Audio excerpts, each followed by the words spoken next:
Dear evangelical Christians, I saw this picture the other day in the news of Donald Trump being prayed for by a bunch of evangelical Christians, and I had to stop and think, how am I going to explain this to my non-Christian friends?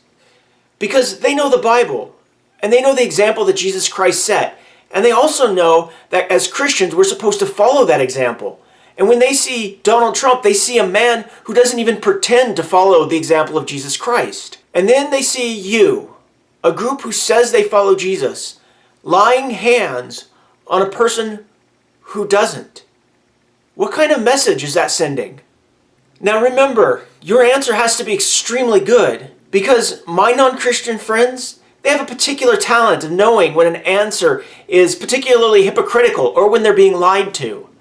I understand that you may answer by saying, but the Bible tells us that we're to pray for our leaders no matter how good or bad they are. But you need to understand, my non-Christian friends can read the Bible as well.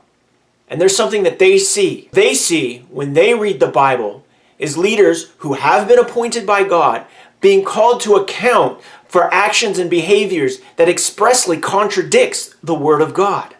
Samuel called out Saul for not keeping the commands of God. Nathan rebukes David for sleeping with Bathsheba. An unnamed prophet rebukes Jeroboam. Elijah confronts Ahab and Jezebel. John the Baptist calls out Herod for divorcing his wife and marrying his brother's wife. And Jesus repeatedly calls out the religious leaders for their behavior when it failed to conform to the Holy Scriptures. So with these biblical examples, what do I tell my non-Christian friends when they haven't seen one prominent evangelical Christian stand up and tell the president that his behavior is inconsistent with godly character?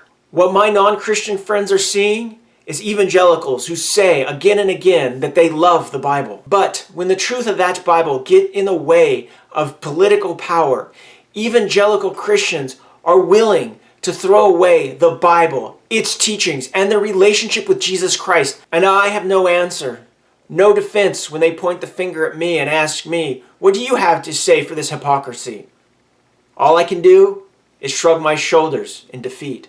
So, dear evangelical Christian, do you have an answer that I can give to my non-Christian friends? Because the only answer that I can come up with is that evangelical Christianity has believed the lie of Satan, that political power and influence is greater than the power of God. Sincerely, David Patton, the Malcontent Christian.